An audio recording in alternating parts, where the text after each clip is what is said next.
আসসালামু আলাইকুম বন্ধুরা, সবাই কেমন আছো? আশা করি সবাই ভালো আছো। তো বন্ধুরা, আজকে আমি আবারও একটি নতুন ভিডিও নিয়ে তোমাদের মাঝে উপস্থিত হলাম। বন্ধুরা, আজকে আমাদের পাবনা জেলার বেড়া উপজেলার কৈতলা স্কুল মাঠে একটি ফুটবল ম্যাচের আয়োজন করা হয়েছিল, যেখানে একদিকে ছিল সিরাজগঞ্জ এবং অন্যদিকে ছিল পাবনা। তো বন্ধুরা, আমি আজকের ম্যাচটি দেখতে গিয়েছিলাম, ভাবলাম আজকের ফুটবল ম্যাচটি আপনাদের মাঝে শেয়ার করি। তো বন্ধুরা, আপনারা দেখতে পাচ্ছেন এখানে ইতিমধ্যে কত দর্শক এসে উপস্থিত হয়েছে খেলা দেখার জন্য। আসলে ফুটবল মানে বাঙালির আবেগ, এটা মানতেই হবে। অনেক দূর দূরান্ত থেকে মানুষ এই খেলাটা দেখার জন্য আসছে। এমনকি শুনলাম এখানে সকাল 10টা থেকে মানুষ ভিড় জমাতে শুরু করছিল। এখন বাজতেছে প্রায় 4টা। খেলা শুরু হবে 5টার দিকে। তো বন্ধুরা, ইতিমধ্যে প্লেয়াররা মাঠে নেমে পড়েছে। এখন জাতীয় সঙ্গীত হবে, জাতীয় সঙ্গীতের পর খেলা শুরু হবে। তো চলেন জাতীয় সঙ্গীতের পর ফেরা যাক।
তো বন্ধুরা, আপনারা দেখতে পাচ্ছেন ইতিমধ্যে দুই দলেরই হাড্ডাহাড্ডি লড়াই হচ্ছে। দুই দলই খুব ভালো খেলতেছে, বাট পাবনা সিরাজগঞ্জকে 2টি গোল দিয়েছেন। 2টি গোল দিয়ে পাবনা এগিয়ে রয়েছে, কিন্তু সিরাজগঞ্জ একটি গোলও শোধ দিতে পারেনি। তো দেখা যাক শেষ পর্যন্ত খেলায় কে জেতে কে হারে।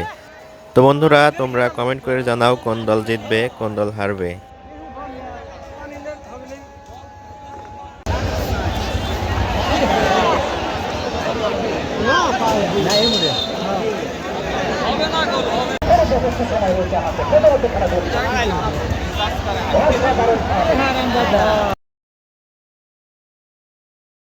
বন্ধুরা, ইতিমধ্যে খেলার হাফ টাইম হয়ে গিয়েছে। 15 মিনিটের বিরতি চলছে এখন। বন্ধুরা, যেখানে বাঙালি আছে সেখানে বিনোদন হবে না, এটা হতেই পারে না।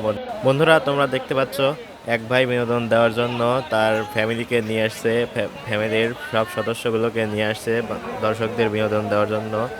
বন্ধুরা, এটা আমার কাছে অনেক ভালো লেগেছে। আমার কাছে মনে হয়েছে খেলার মধ্যে এটাই সব থেকে বেস্ট মুহূর্ত, সব থেকে সুন্দর মুহূর্ত।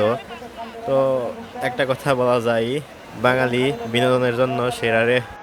বন্ধুরা, 15 মিনিট বিরতির পর যথাযথ আবারও খেলা শুরু হয়। তবে প্রথমার্ধে যে 2টি গোল হয়েছিল, 2-0 গোলে পাবনা এগিয়েছিল। দ্বিতীয় অর্ধে পাবনা আর কোনো গোল করতে পারেনি এবং সিরাজগঞ্জ একটা গোলও শোধ দিতে পারেনি। তো বন্ধুরা, আমি ভিডিও করছিলাম, এর জন্য আর ভিডিও দিলাম না, ভিডিওটি আর বড় করলাম না। বন্ধুরা, আজকের ভিডিওটি এখানেই শেষ করছি। দেখা হবে নতুন কোনো ভিডিওতে। ততক্ষণ পর্যন্ত ভালো থাকুন এবং ভালো রাখুন আপনার প্রিয় মানুষদেরকে। ভিডিওটি ভালো লাগলে লাইক কমেন্ট শেয়ার করতে একদমই ভুলবেন না। আল্লাহ হাফেজ।